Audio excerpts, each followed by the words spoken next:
ಅಯೋಧ್ಯೆಯಲ್ಲಿ ರಾಮ ಮಂದಿರದ ಉದ್ಘಾಟನೆಗೆ 10 ದಿನ ಬಾಕಿ ಇದೆ. ಈ ಬೆನ್ನಲ್ಲೇ ಎಲ್ಲವೂ ಕೂಡ ರಾಮಮಯವಾಗ್ತಾ ಇದೆ. ರಾಜಕೀಯ ಕೂಡ ಹೊರತಾಗಿಲ್ಲ. ರಾಮ ಮಂದಿರದ ಉದ್ಘಾಟನೆಗೆ ಕಾಂಗ್ರೆಸ್ ನಾಯಕರು ಹೋಗಲ್ಲ. ಇದೇ ವಿಚಾರಕ್ಕೆ ಸಂಬಂಧಪಟ್ಟಂತೆ ಸಿಎಂ ಸ್ಪಷ್ಟನೆಯನ್ನ ಕೊಟ್ಟಿದ್ದಾರೆ. ಬಿಜೆಪಿಗರು ರಾಜಕೀಯ ವಸ್ತುವನ್ನಾಗಿ ಮಾಡಿಕೊಂಡಿದ್ದಾರೆ. ಅದನ್ನ ನಾವು ಖಂಡಿಸ್ತೇವೆ. ಸಿಎಂ ಸಿದ್ದರಾಮಯ್ಯನವರ ಮಾತಿದು.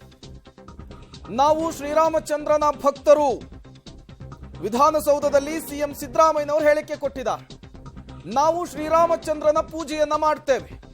ಸಿಎಂ ಸಿದ್ದರಾಮಯ್ಯನವರು ಕಾಂಗ್ರೆಸ್ ನಾಯಕರು ರಾಮ ಮಂದಿರಕ್ಕೆ ಉದ್ಘಾಟನೆಯ ಕಾರ್ಯಕ್ರಮಕ್ಕೆ ಗೈರಾಗುವ ವಿಚಾರಕ್ಕೆ ಫಸ್ಟ್ ರಿಯಾಕ್ಷನ್ ಅನ್ನು ಕೊಟ್ಟಿದ್ದಾರೆ.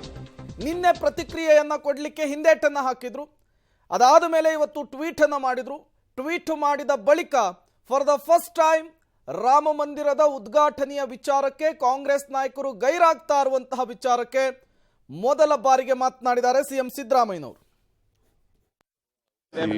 ನಾವು ಶ್ರೀರಾಮಚಂದ್ರನ ವಿರುದ್ಧವಾಗಿಲ್ಲ, ಅವರು ರಾಜಕೀಯ ಮಾಡಕ್ಕೆ ಹೊರಟಿದ್ದಾರೆ. ಅದನ್ನು ಒಂದು ದೊಡ್ಡ ರಾಜಕೀಯ ವಿಷಯವಾಗಿ ಮಾಡಿಕೊಂಡು ಶ್ರೀರಾಮಚಂದ್ರನ ಇವತ್ತು ರಾಜಕೀಯ ವಸ್ತುವನ್ನಾಗಿ ಮಾಡಿದಾರಲ್ಲ, ಅದನ್ನು ವಿರೋಧ ಮಾಡ್ತಾ ಇರೋದು ಅಷ್ಟೇ. ಶ್ರೀರಾಮಚಂದ್ರನ ನಾವೆಲ್ಲ ಶ್ರೀರಾಮಚಂದ್ರನ ಭಕ್ತರೆ, ಅವರಿಗೆ ರಾಜಕೀಯವಾಗಿ ಮಾತಾಡ್ತಾ ಇದ್ದಾರೆ ಅಷ್ಟೇ. ರಾಜಕೀಯವಾಗಿ ಮಾತಾಡೋರಿಗೆ ಔಷಧ ಇಲ್ಲ. ಈಗ ನಾವು ಶ್ರೀರಾಮಚಂದ್ರನ ವಿರುದ್ಧ ಇಲ್ಲ, ಶ್ರೀರಾಮಚಂದ್ರನ ಪರವಾಗಿ ಇರೋರು.